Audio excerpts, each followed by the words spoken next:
116 years ago, the Iranian people decided to end the tyranny of the inept Qajar dynasty. In 1906, they went from an absolute monarchy to a constitutional monarchy. There was a parliament, but there was also a problem. 5 Muslim clerics held veto power over all legislation. The transition, nonetheless, brought the beginning of modernity to Iran. Life began to change for Iranians. Things were not perfect, but the country was moving towards a better life for all Iranians. In January 1963, the monarch initiated a series of reforms that resulted in greatly redistributing wealth to Iran's working class, granting voting rights to women, and most importantly, deconstructing Iran's feudalist customs and land ownership. The clerics did not like the reforms. They began a campaign to fight the monarch. In 1979, an uneducated 80-year-old cleric led an Islamic revolution that dismantled the monarchy and established what is known today as the world #1 sponsor of terror, Islamic Republic in Iran. Transparency International ranks Islamic Republic as one of the most corrupt countries in the world.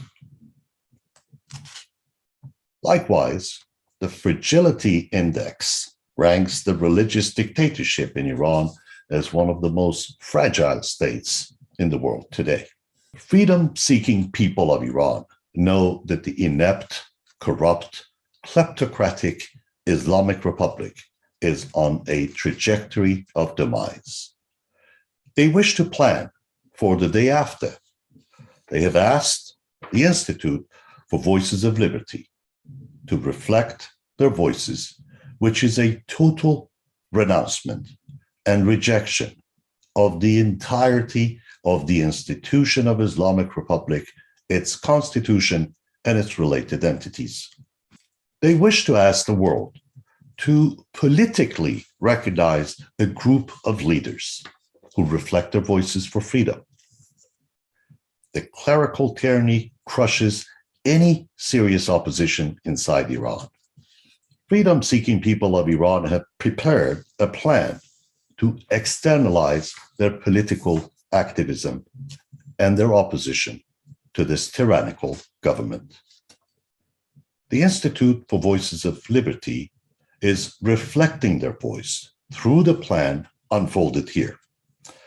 Neither the Institute nor its founders or associates have any desire to compete for power. iVOL promotes the idea of fair and transparent political competition through formation of political groups we call political parties, but the name and the label matters not. What matters is to move away from a person-centric to a system-centric government in a free Iran. What follows in this film sets forth a series of actions leading to that goal. This plan is the first step in moving towards that direction. Freedom-seeking people of Iran will fight for a government that stands on 4 immovable principles: principle of consent, principle of participation, principle of equality, and principle of freedom and justice. The good plan is one that is continuously improved, and this plan is no exception. iVOL is dedicated to reflecting the voices of freedom-seeking people of Iran. Victory belongs to light, and defeat is the destiny of darkness. Let's all move towards a free, secular, democratic, free Iran.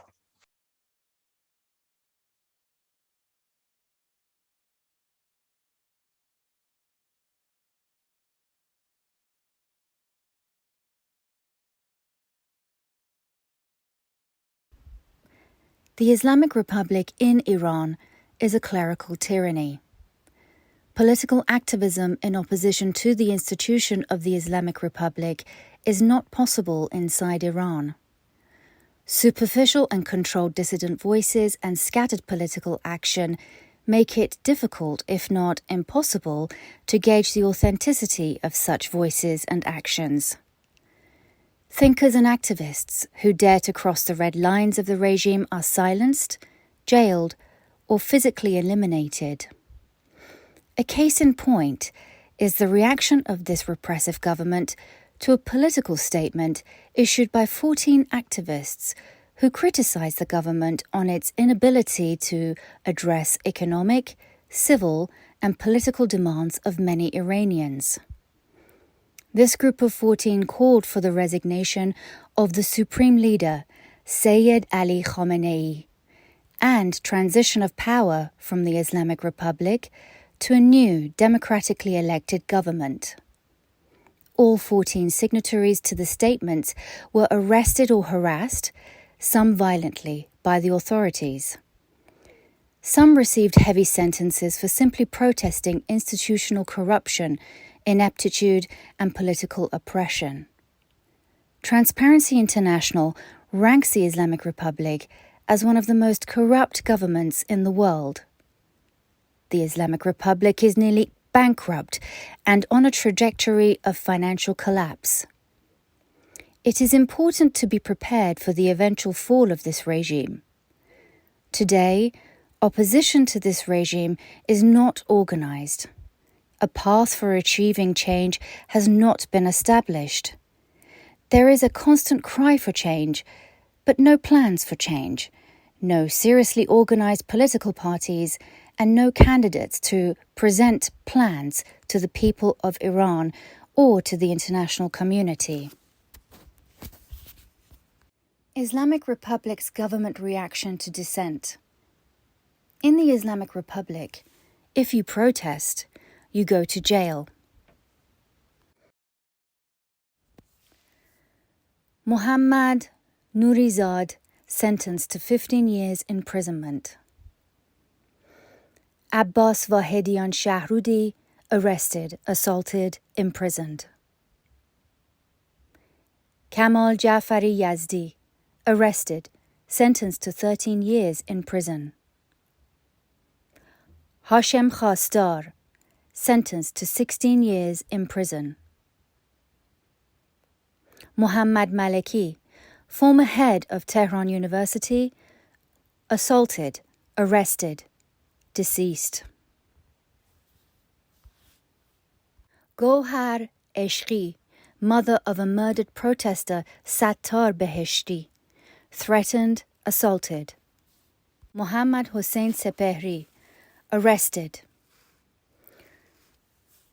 Huriye Farajzadeh, arrested. Muhammad Reza Bayat, assaulted. Muhammad Karim Begi, assaulted. Jawad Muhammadi, arrested. Muhammad Mahdavi Far, arrested, 9 years imprisonment. Reza Mehregan, arrested, 6 years of imprisonment. Their supporters. Fatemeh Sepehri, arrested, sentenced to 6 years imprisonment. Shahla Jahanbin, Giti Purfazel, Shahla Entisari, arrested, 27 months imprisonment.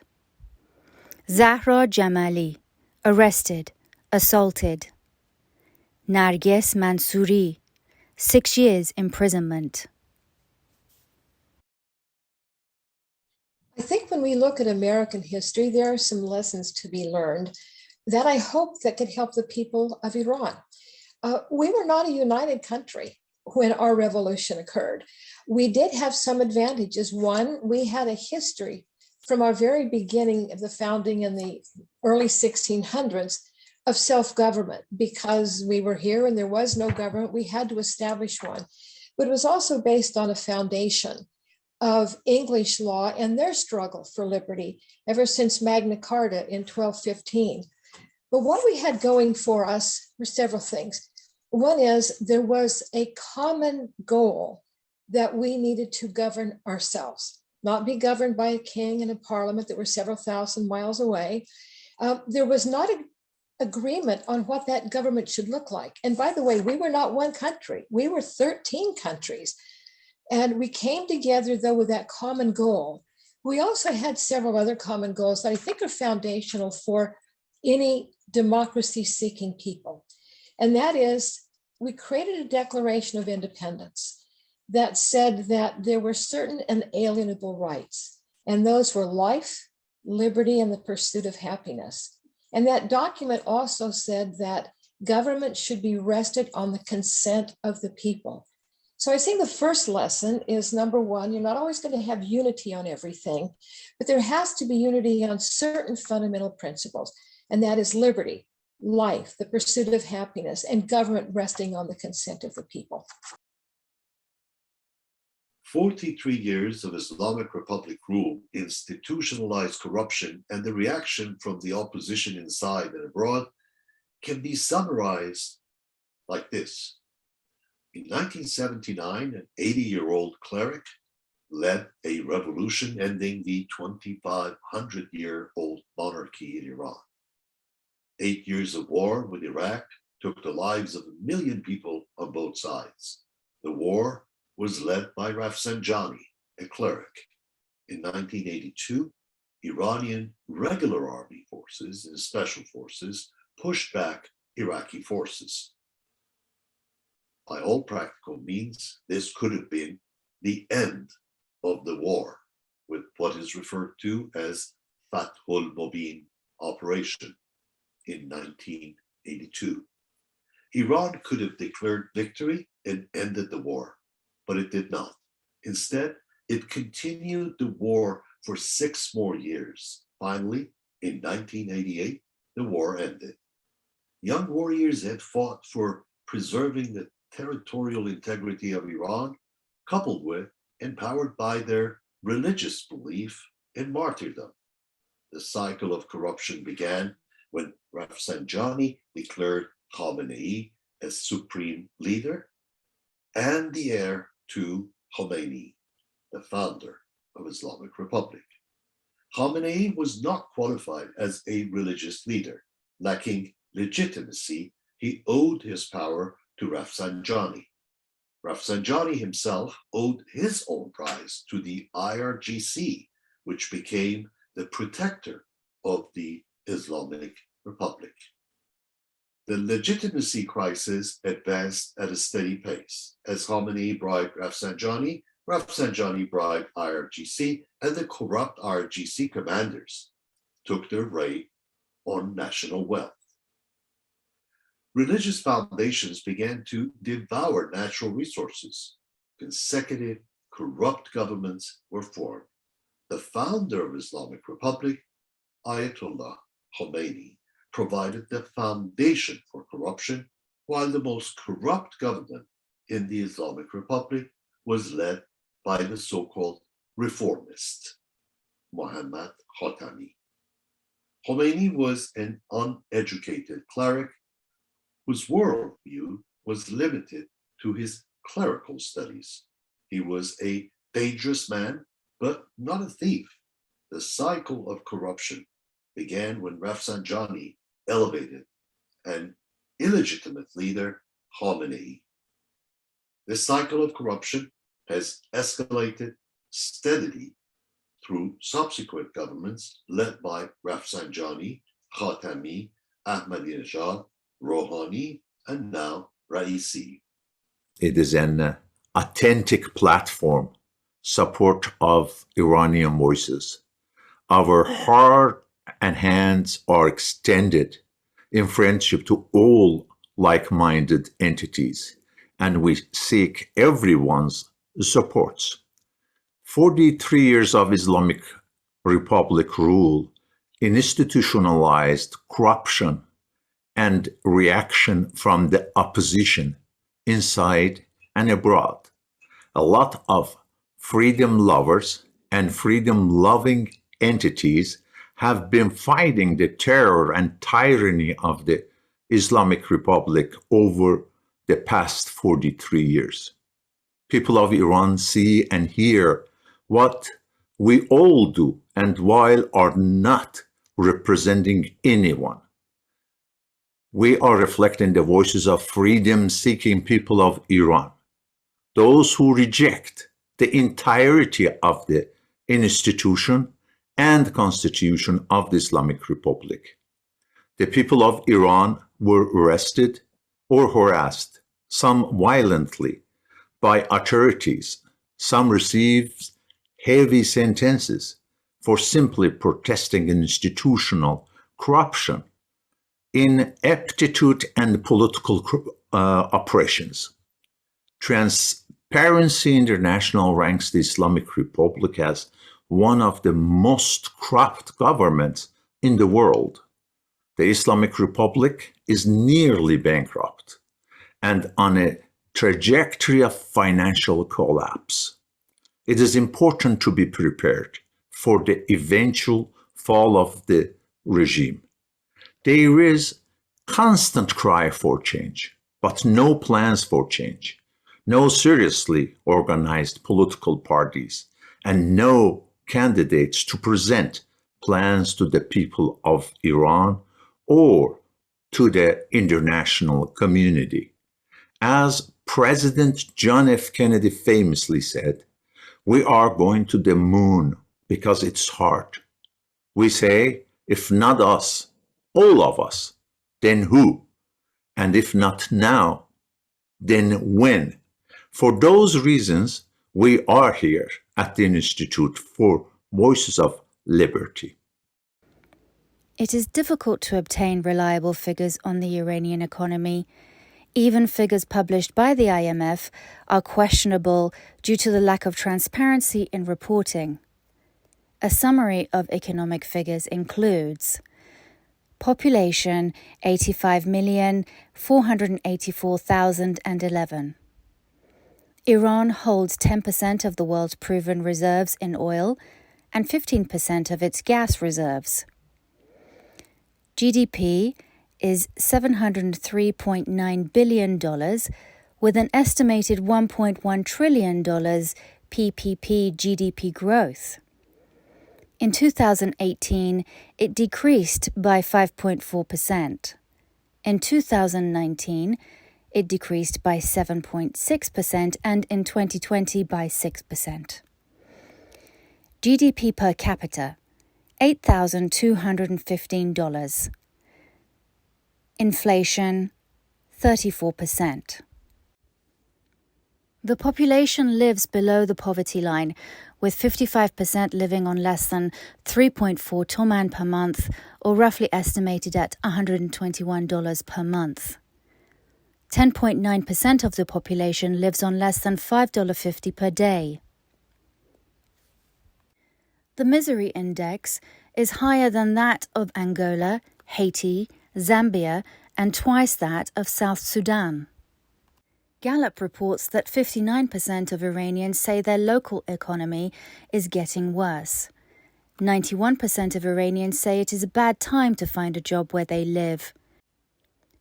Transparency International scores Iran's corruption 149 out of 180 among the top 25% of the most corrupt countries in the world.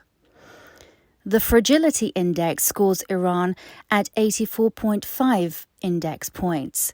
The world average for 173 countries is 66.4 index points. Oil revenues have dropped and its currency is in a freefall. Government debt has risen from $139 billion in 2016 to $406 billion in 2021. Islamic Republic violates international law. A case for illegitimacy of the Islamic Republic in Iran. We seek the recognition of an organized opposition to this rogue regime. Gross violations of international norms including the Universal Declaration of Human Rights, the International Covenant on Civil and Political Rights, International Covenant on Economic, Social and Cultural Rights. Gross and systemic human rights violations are documented and reported by the UN Special Rapporteur on Human Rights in Iran, whose missions have been extended since 1984. Extrajudicial executions of thousands of political prisoners in 1988, determined as crimes against humanity by human rights experts from the United Nations. Diana El-Tahawi, Amnesty International's Deputy Director for the Middle East and North Africa. Extrajudicial killing of over 1,500 protesters in 2019.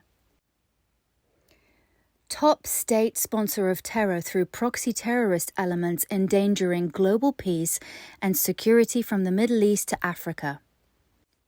Threatening Israel, a member of the United Nations, with extinction in violation of Article 2(4) of the United Nations Charter. Continued violations of the United Nations Resolution 2231 by expansion of its intercontinental ballistic missile and nuclear program and endangering international peace and security. It is imperative to counter this rogue regime. We ask world leaders to recognize an organized opposition to the Islamic Republic in Iran. International law, how Islamic Republic confined itself with the international laws.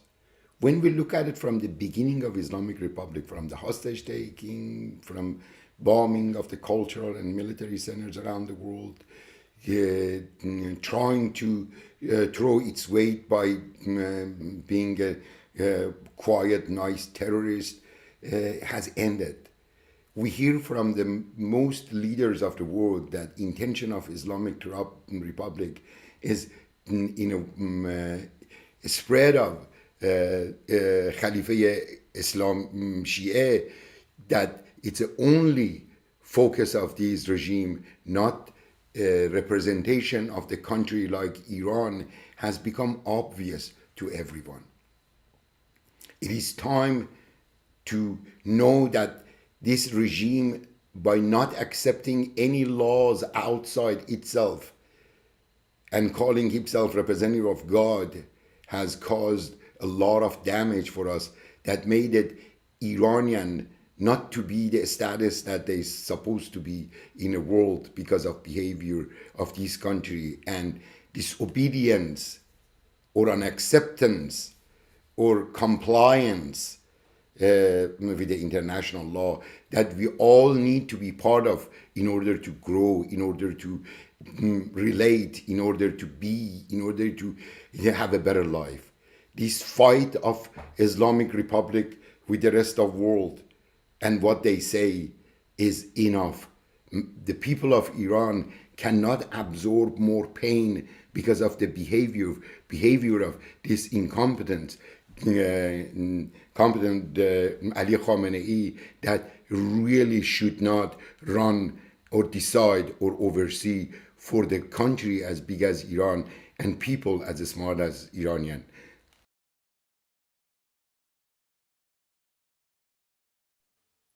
The necessity of transition to a secular democratic government in Iran. Islamic Republic in Iran is not reformable.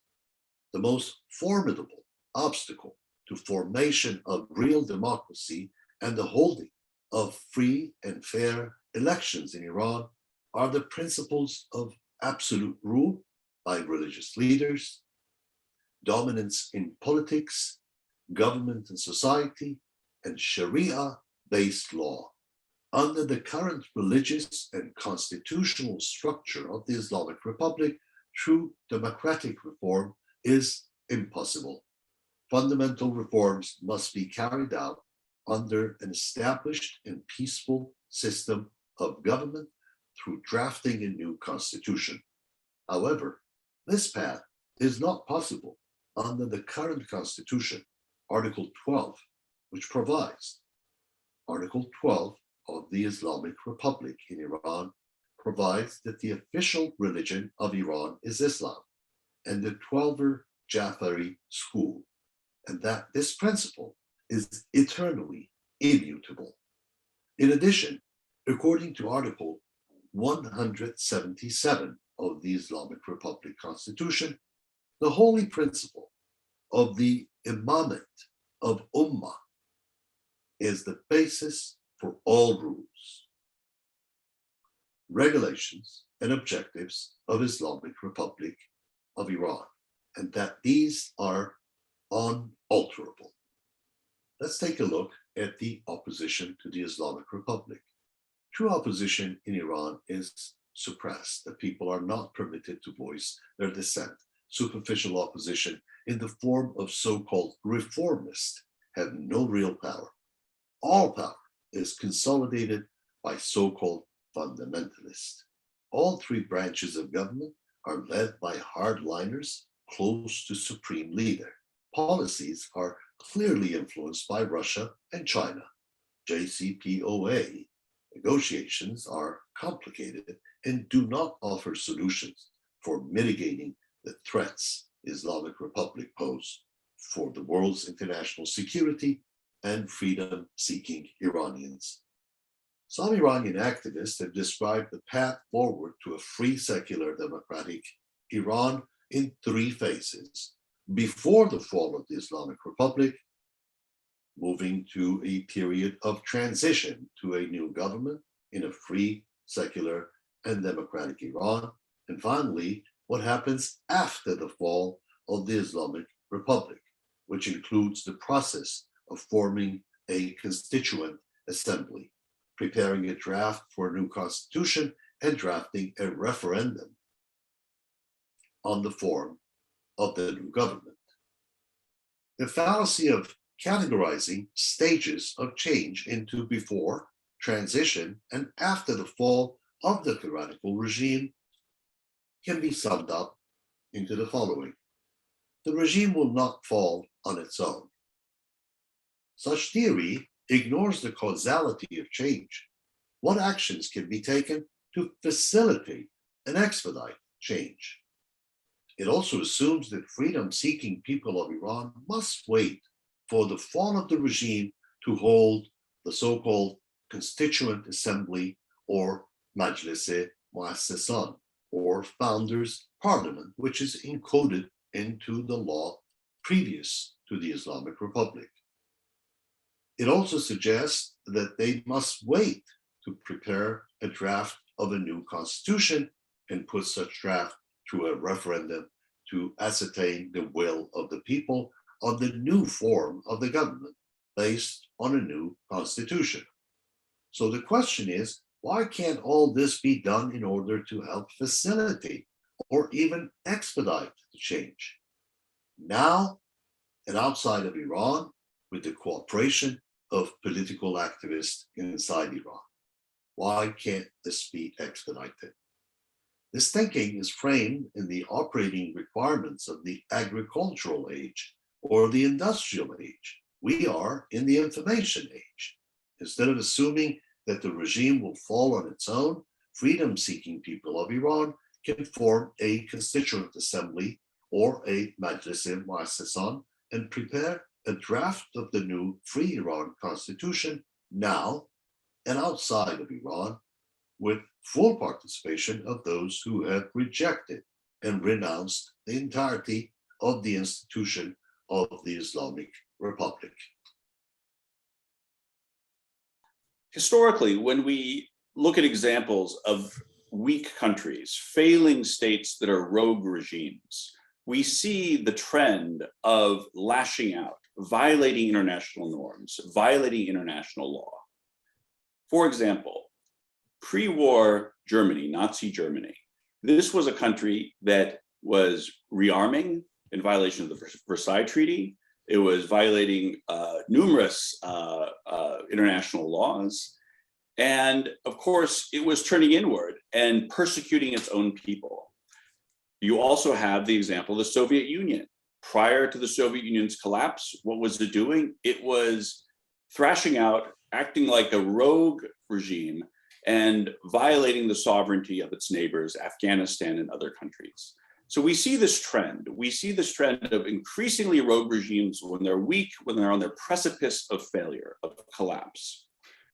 The Islamic Republic is a tyranny. Political activism inside Iran is not safe. Many pundits, no political leaders, no organized entities, no plans, no candidates, no open competition for ideas. Solution: externalize the risk of political activism through an obfuscated proxy representative system abroad. The goal and the roadmap to change. Political parties are formed.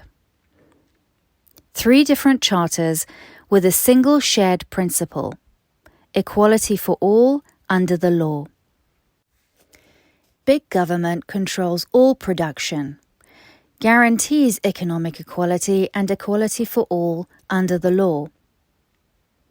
Small government delivers a national security, healthcare, education, and independent judiciary and equality for all under the law.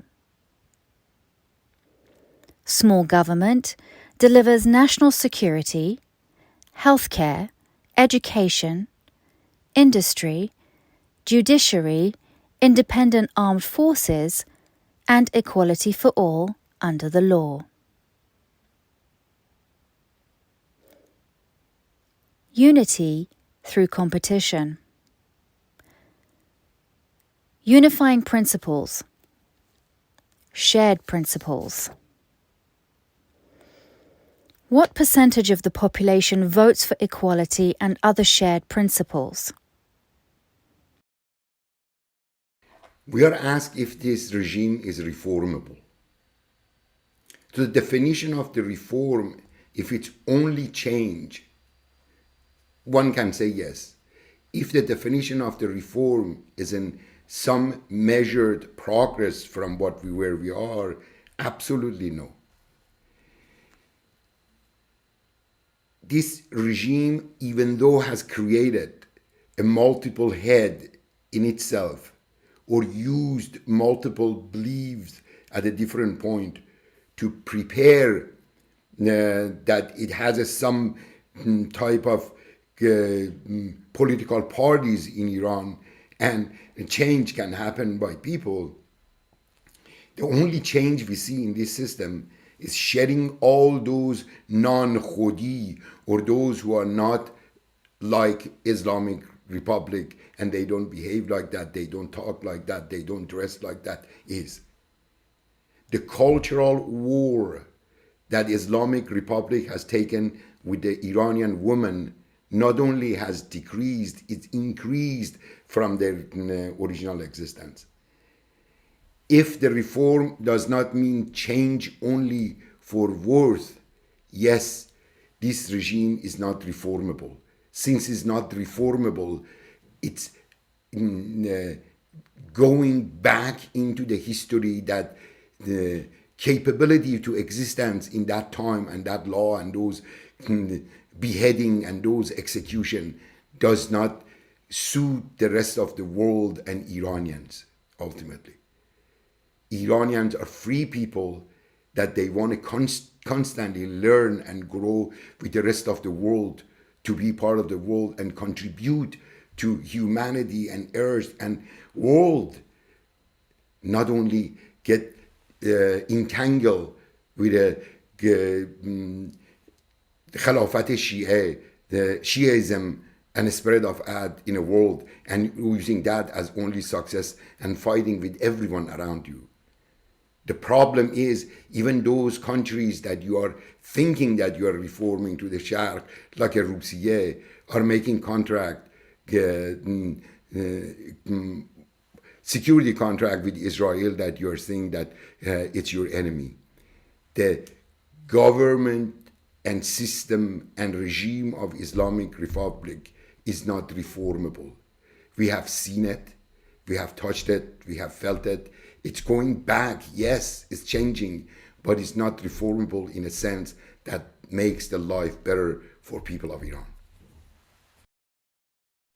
So if we look at the balance of the power of knowledge amongst the contestants and voters, we see that the part belonging to the contestants, meaning the political knowledge and knowledge power of the contestants, is heavier than the voters. Political parties publish their charters, they train their candidates, they publicize their platform, they hold inter-party elections. All candidates operate under the same rules to gather support and compete for votes by party members. Parties subject themselves to public debates and a scrutiny by the public. Now, the question is, who will check the veracity and feasibility of their claims? The contestants claim they have the capability to change things. How would the voters assess their claims? Without independent organizations who are not a part of power competition and in an independent media, the potential for knowledge equality is next to nil. Uninformed voters will buy any claims by the contestants. So it is up to independent entities to push up the voters' knowledge, to democratize the scale and bring checks and balances to the political arena.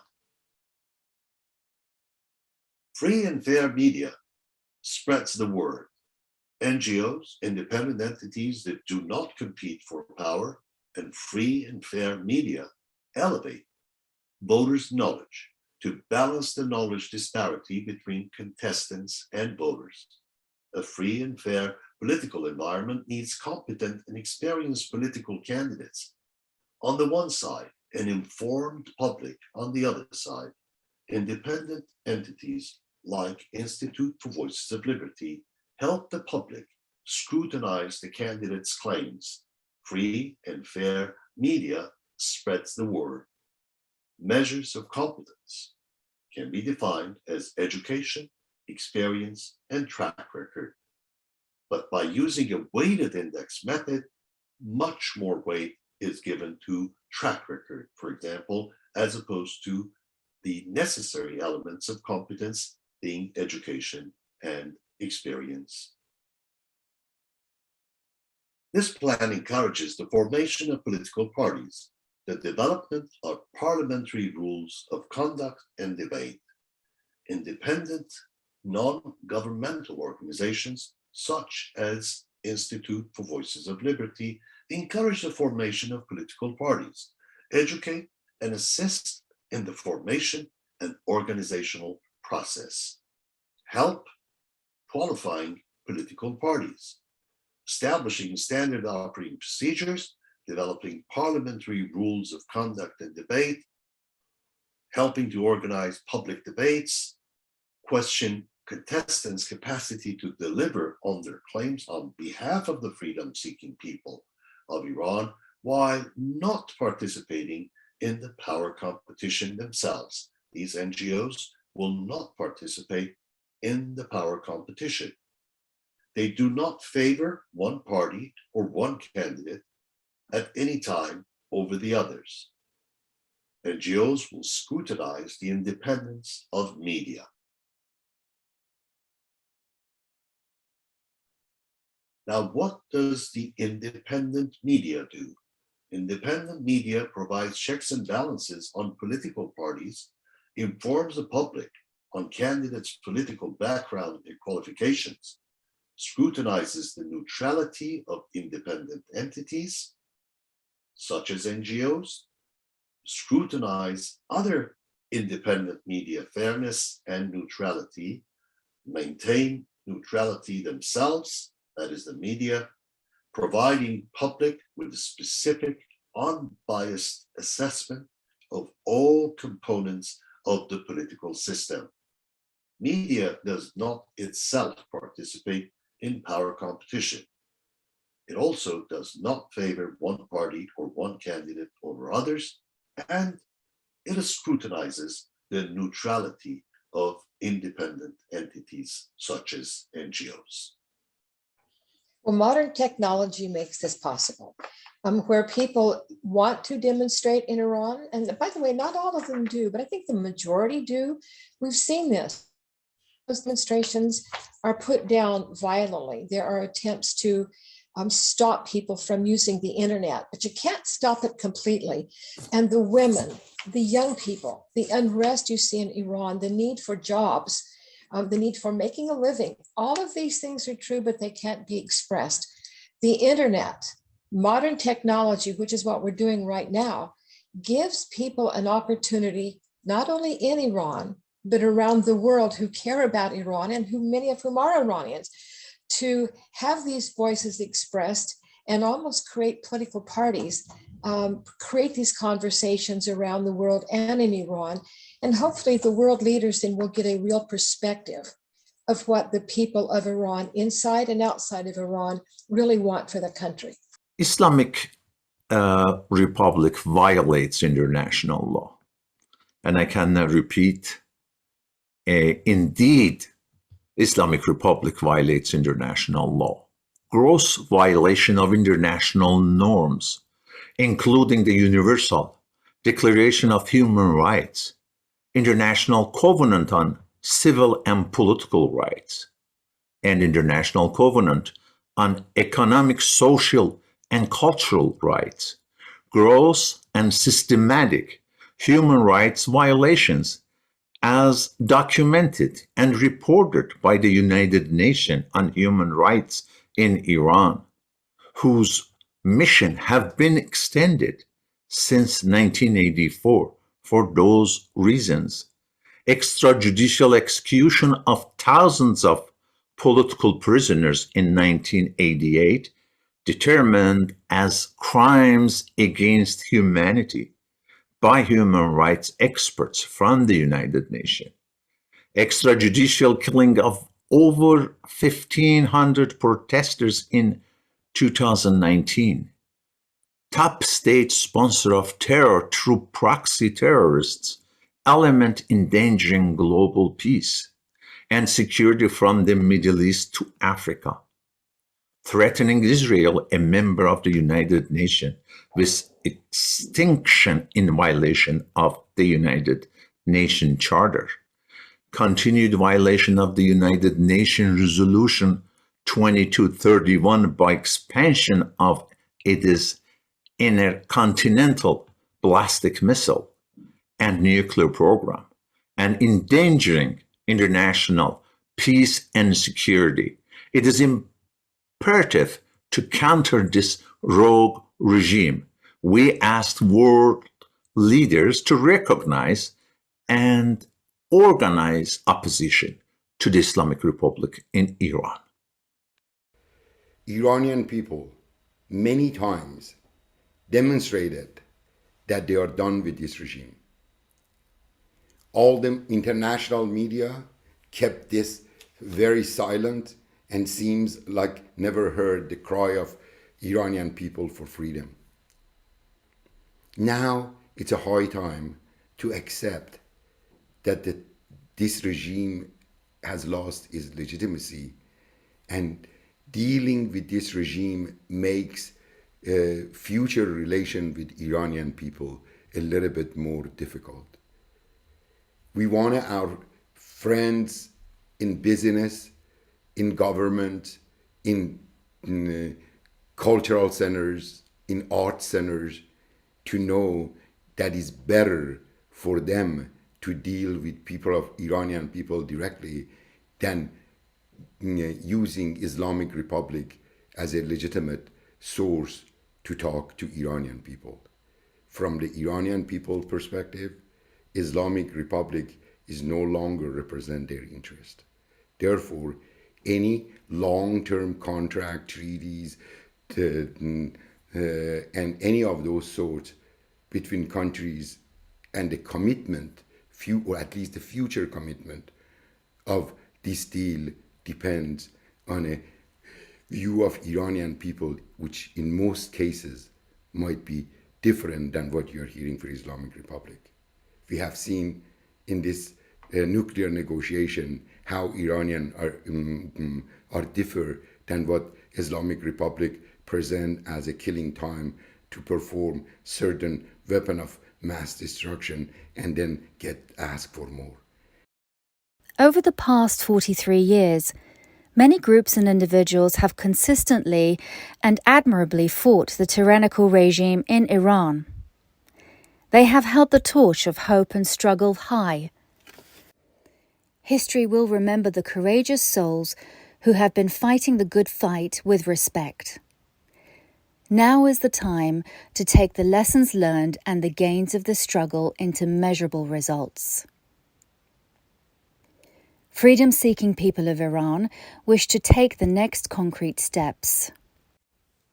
First, they wish to form political parties, advocate for and promote the voices of leaders inside and outside of Iran who compete for popular support through specific plans and programs.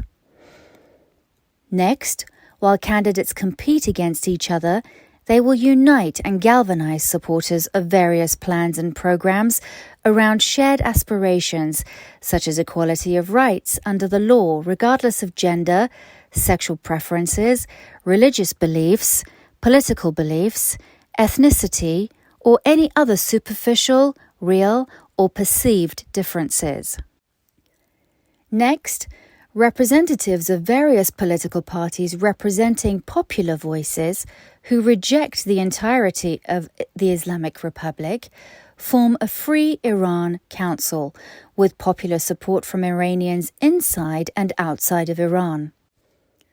The goal of the formation of the Representative Council is to provide the international community with the aspirations of freedom-seeking people of Iran before the fall of the rogue regime in Iran.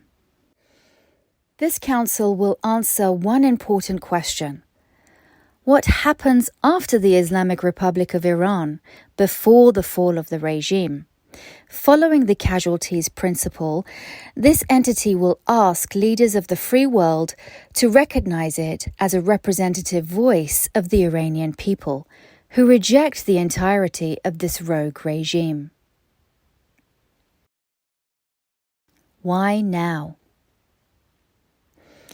Should we not wait for the fall of the Islamic Republic and then form the Founders' Parliament to prepare a draft of the new constitution for the public to vote on in a free and fair election? A possible answer: Iran has had 4 Founders' Parliaments.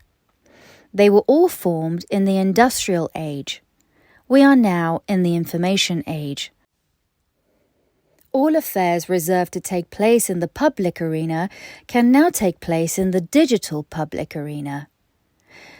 The deadly COVID virus has taught the world that most, if not all, private and public affairs that do not require physical contact can be conducted remotely. Even the United Nations has conducted its most sensitive meetings of the Security Council over the Internet.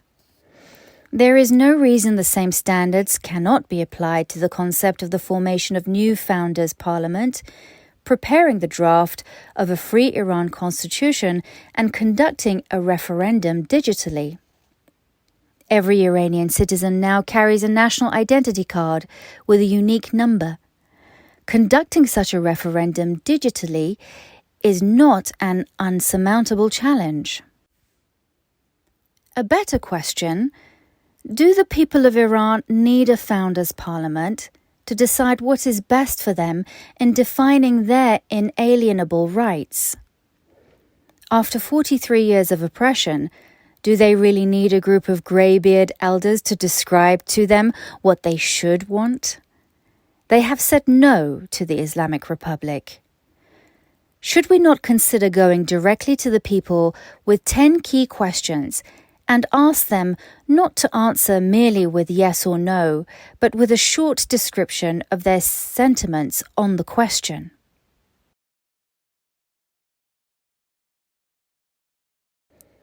The necessity to form the Free Iran Council. The absence of an answer to the question of what happens after the Islamic Republic has clearly been an impediment to garnering the cooperation and support of Western governments in general, and in particular the United States, for the freedom-seeking people of Iran. It is not the first time that opposition to tyrannical regimes are exploiting and leveraging the creation of an opposition council. Some have realized measurable and relative success. An example of such relative success can be found in the coalition of opposing groups to the tyrannical rule of Bashar Assad in Syria. In 2012, 130 governments, including the European Union, recognized that coalition. Specifically, at the official gathering of the leaders of the Arab League, Syria's chair was assigned to the coalition of opposition to Bashar Assad's rule. While the formation of such recognized opposition did not lead to the fall of the Assad regime, due to many reasons, this organized political action placed a significant pressure on Bashar Assad's authoritarian rule and measurably eroded the legitimacy of his tyrannical rule. It is not merely wishful thinking to capitalize on the experiences of other freedom-seeking people and learn from their successes and failures that the true aspirations of freedom-seeking people of Iran can be realized through this process. The world will be a better place when the tyrannical, inept and institutionally corrupt regime of the Islamic Republic is replaced with a secular, democratic government based on consent, participation, equality and freedom by the people, for the people of Iran.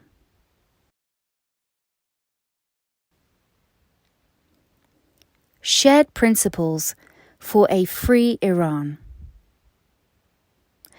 Describe your sentiment to the following questions in 200 or fewer characters. 1. Should all Iranians be equal under the law? Example, without distinction of any kind, such as gender, sexual orientation, ethnicity, religion, language, political or other opinion, social origin or other status. 2. Should Iran have an official religion, and should religion and state be separated? 3. Should the Iranian constitution guarantee the right to free and fair elections which represent the will of the people? 4. Should all Iranians be considered innocent until proven guilty under the law representing the will of the people through their elected representatives, subject to fair and free elections? 5. Should all Iranians be guaranteed fundamental rights, such as the rights of conscience and personal privacy, freedom of speech, and the press necessary for the existence of a democratic government? 6. Should Iranians have the right to peaceably assemble for the redress of their grievances and other purposes without fear of government interference? 7. Should Iranians have the right to freely form and join political parties? 8. Should Iran have independent and co-equal branches of government, such as legislative, executive, and judiciary? 9. Should Iran have an independent military to solely protect the territorial integrity of the country and the rights and freedom of Iranian people, and not the service of protecting the government? 10. Should Iran's foreign policy be determined on peaceful relations with all nations based on Iran's national interests? A republic or a constitutional monarchy form of government? The Representative Council will reflect the voices of the freedom-seeking people of Iran who have renounced and rejected the entirety of the institution of the Islamic Republic its constitution, and its related entities, while maintaining the territorial integrity of Iran. In a secular democratic Iran, the content of government must be based on principles of consent, participation, equality, and freedom. The decision to choose the form of government belongs to the people of Iran and the people of Iran only. Secular means I get to keep my religion, you keep yours, or you are free to be free of religion if you so desire. No citizen group, cult, or customs can impose their belief and way of life on others. Democratic means the majority rules while protecting the rights of the minority. The difference is in the content, not the label. iVOL stands for the Institute for Voices of Liberty.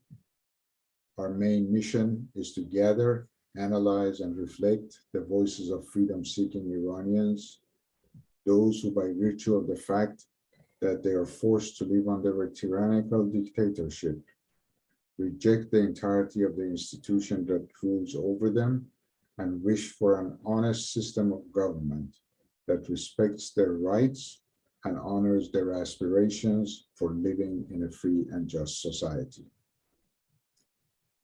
One of the first challenges we faced was how to collect these true voices in a climate in which dissent is brutally suppressed through executions, imprisonments, severe economic punishments and deprivation, and extrajudicial killings.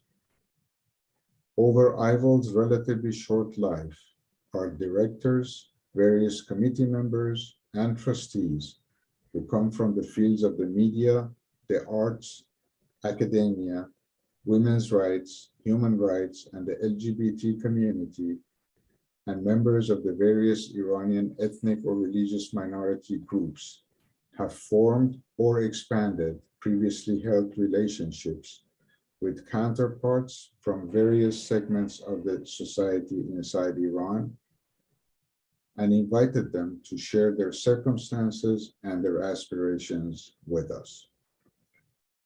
Based on such input, our Imagine Committee has created the platform that is being presented here called Externalizing the Risk of Political Activism in Iran, in order to mitigate the risk of such activities and to minimize the threat of government crackdown. Our hope is that by offering this platform, we can contribute to the creation of an environment in which the best of ideas for a future, free, democratic, and prosperous Iran can flow and compete in a fair and transparent manner. We invite all freedom-loving Iranians to contribute their best ideas to this process by sharing them on our website. We believe that in the age of information, ideas can take shape beyond physical locations and away from the geographic areas which pose dangers to the offerer. And as such, our freedom-loving compatriots need not wait for the collapse of one system in order to imagine and plan for a free Iran. Thank you.